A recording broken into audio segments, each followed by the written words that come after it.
What's up, compassionate people? Yes, long time no see. I'm going to break videos down into each story by itself so you can pick and choose what you want from here on out.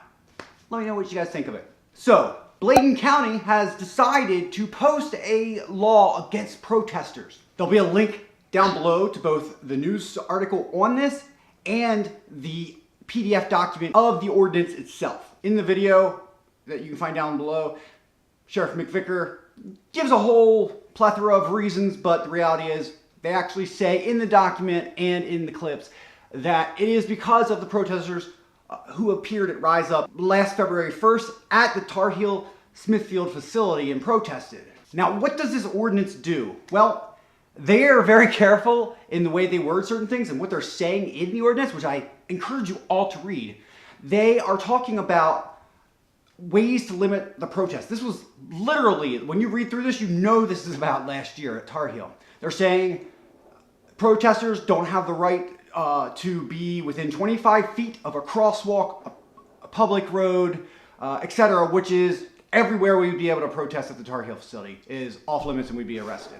They also go into sign sizes for some reason. They don't give exactly what size is not okay, so that way they have the leeway to do whatever they want and arrest us, you, whoever, if they feel like it. They also put in the ordinance that a protest or protester or march or any of that kind of stuff, you must contact them 72 hours ahead of time before going and doing your demonstration and protest and where it's at.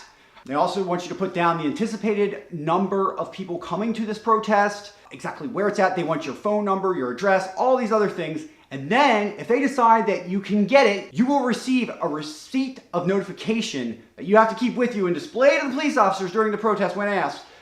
And that's the only way you're allowed to be there.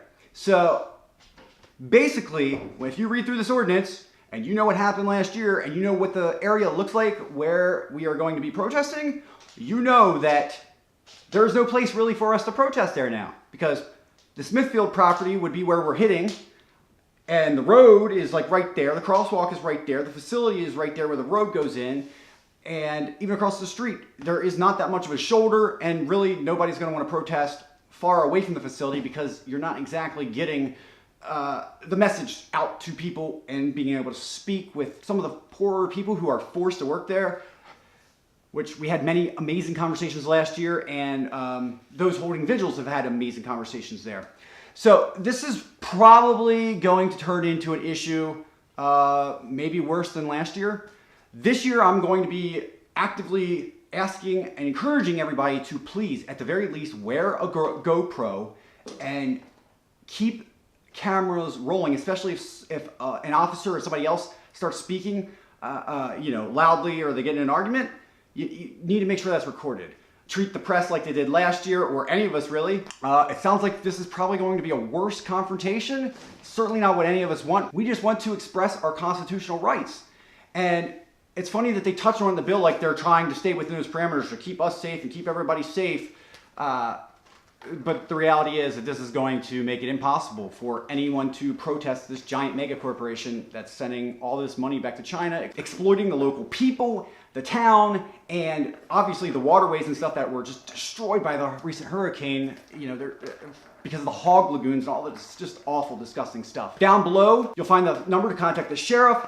You'll find a link to the Rise Up event, which, by the way, is done on February 1st in memorial of Jill Phipps. Because of the sacrifice she gave so many years ago to the animals and to the movement, we do this to not only help the animals, but to remember her and keep her memory alive, as I think anybody in our movement would want to do for another. All right, guys, that's everything for this video. I encourage you all to please give the sheriff's office a call. There's the number right there. Give them a call, ring them up, let them know what you think. The more people we have behind us when we go down there this time, the better. If anything, this is going to create more protesters than we had previously, and more impassioned protesters. Also, I will be speaking with group organizers and other individuals that are going to be there about the possibility of contacting the ACLU ahead of time, the American Civil Liberties Union, for those who don't know, as this ordinance is certainly unconstitutional. But you know how that goes. Those with power tend to try to do whatever they want. And again, we're just there to show the world what is happening and to tell Smithfield this isn't acceptable. All right, thank you guys so much for watching. Soon the Patreon is going to launch and I'll be dropping that in the thing along with doing a Facebook fundraiser as we've done in the past just to play catch up with some things, but videos are gonna be consistent again. Love you guys so much. Thank you.